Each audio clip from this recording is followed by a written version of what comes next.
5 ফেব্ৰুৱাৰীৰ নিশা নগাঁৱৰ ৰাইডঙিয়াৰ প্ৰাঞ্জল দাস নামৰ যুৱকজনক জিলাখনৰ কৰচুং নামৰ ঠাইত দুৰ্ঘটনাত পতিত হোৱাৰ সময়ত একাংশ দুষ্কৃতিকাৰীয়ে হত্যাৰ প্ৰয়াস কৰাৰ ঘটনাক লৈ চাঞ্চল্য অব্যাহত থকাৰ সময়তে আজি কেইবা শতাধিক লোকে প্ৰশাসনৰ বিৰুদ্ধে প্ৰতিবাদ সাব্যস্ত কৰে। প্ৰাঞ্জল দাসৰ আক্ৰমণকাৰীক আৰক্ষীয়ে গ্ৰেপ্তাৰ নকৰাত খৰ্গহস্ত হৈ ৰাইজে অনুসূচিত জাতি সংগ্ৰামী যুৱ পৰিষদৰ নেতৃত্বত উত্তাল প্ৰতিবাদ সাব্যস্ত কৰে। নিশা এক দুৰ্ঘটনাত পতিত হোৱাৰ পিছতে নগাঁৱৰ কৰচুং নামৰ ঠাইত প্ৰাঞ্জল দাসক প্ৰাণঘাতী আক্ৰমণ কৰা হৈছিল। কিন্তু কেইজনমান সমাজ সচেতন লোকে নিশা প্ৰাঞ্জলক উদ্ধাৰ কৰি হাস্পতালত ভৰ্তি কৰোৱাত প্ৰাণ ৰক্ষা পৰে যদিও বৰ্তমানেও হাস্পতালত ভৰ্তি হৈ আছে প্ৰাঞ্জল। তাৰ মাজতে আজি আৰক্ষীৰ বিৰুদ্ধে প্ৰাঞ্জলক হত্যাৰ প্ৰয়াস কৰা অপৰাধীক আৰক্ষীয়ে ৰক্ষণাবেক্ষণ দিয়াৰ অভিযোগ উত্থাপন কৰি প্ৰতিবাদ কৰাত উত্তপ্ত পৰিস্থিতিৰ সৃষ্টি হয়। নগাঁও আৰক্ষী হুঁচিয়াৰ, অসম চৰকাৰ হুঁচিয়াৰ, জাজৰি আৰক্ষী হুঁচিয়াৰ, নগাঁও প্ৰশাসন হাই হাই, প্ৰাঞ্জল দাসৰ আক্ৰমণকাৰীক গ্ৰেপ্তাৰ কৰক, প্ৰাঞ্জল দাসক ন্যায় দিয়ক, অনুসূচিত জাতিক ন্যায় লাগে, আমাৰ দাবী মানি লওক, দুৰ্বৃত্তক কৰায়ত্ব কৰিব লাগিব আদি শ্লোগানেৰে উত্তাল পৰিৱেশৰ সৃষ্টি কৰে।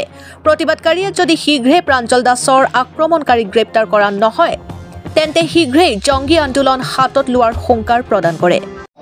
সুৰক্ষিত কৰক, লগতে যি আমাৰ নগাঁও জিলা আৰক্ষী অধীক্ষক মহোদয় আছে তেওঁকো আমি ইয়াৰ পৰা সময়সীমা বান্ধি দিলোঁ যে আজিৰ পৰা আৰু দুদিনৰ ভিতৰত যদি সেইসকল দুষ্কৃতিকাৰী গ্ৰেপ্তাৰ কৰিব নোৱাৰে তেতিয়াহ'লে আমি সোমবাৰে ৰাতিপুৱাৰ পৰা আমি ৰাইডিঙীয়া পাপাচলি মাছমজিয়াত অৱস্থাত ধৰ্মঘট কাৰ্যসূচী পালন কৰিম আৰু তাৰপিছত মঙলবাৰে আমি থানা ঘেৰাও কাৰ্যসূচী পালন কৰিম। যদি তাৰপিছত একো নহয় তেতিয়াহ'লে আমি বুধবাৰে এই ৰাইডিঙীয়া পাপাচলি মাছমজিয়াৰ পৰা ইয়াৰ পৰা আমি নগাঁও উপায়ুক্ত, নগাঁও আৰক্ষী অধীক্ষকৰ কাৰ্যালয় ঘেৰাও কৰিবলৈ আমি বাধ্য হ'ম। আৰু তাৰ বাবে যদি কিবা অপৰিকল্পিত কাৰ্যসূচী হয় বা তেনেকুৱা কিবা যদি অপৰিকল্পিত ঘটনা হয় তাৰ বাবে আমি অনুসূচিত যদি সংগ্ৰামী যুৱ পৰিষদ নগাঁও জিলা বা অসমৰ বিভিন্ন প্ৰান্তৰ থকা অনুসূচিত ৰাইজ জগৰীয়া নহয় তাৰ বাবে সম্পূৰ্ণভাৱে প্ৰশাসনকাৰী হ'ব।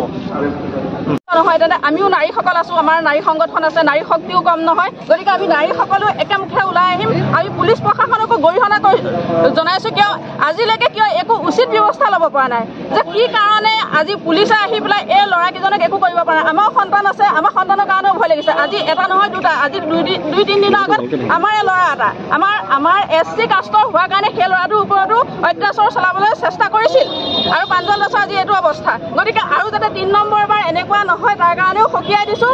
আৰু ইয়াৰ আগতে এইটো ক'বলৈ বিচাৰিছোঁ যিকেইজনে এই কামটো কৰিলে তেওঁলোকক উচিত শাস্তি ব্যৱস্থা কৰক, নহ'বা আমি মহিলাই ইয়াৰ উচিত তদন্ত কৰিবলৈ বাধ্য হ'ম। মহিলাই কোনো কাৰণতে কিন্তু আজি সন্মুখীন নহয়। মহিলাই কিন্তু এগৰাকী মাতৃ হিচাপে যাক যি নিধন কৰিব লাগে, এগৰাকী দুৰ্গাই যেনেকৈ সকলোবিলাক শত্ৰু নাশ কৰে তেনেকৈ শত্ৰু নাশ কৰিবলৈ আমি সাজু হৈ আছোঁ। উচিত তদন্ত ল'ম। গতিকে আৰক্ষীয়ে উচিত ব্যৱস্থা কৰক কম সময়ৰ ভিতৰতে, নহ'বা ইয়াৰ ব্যৱস্থা অলপ বেলেগ হ'ব, নাৰী জাগি উঠিব। মই ইমানেই ক'ব লগা। নগাঁৱৰ পৰা বিভূতি বৰাৰ ৰিপৰ্ট, সুহানা লাইভ।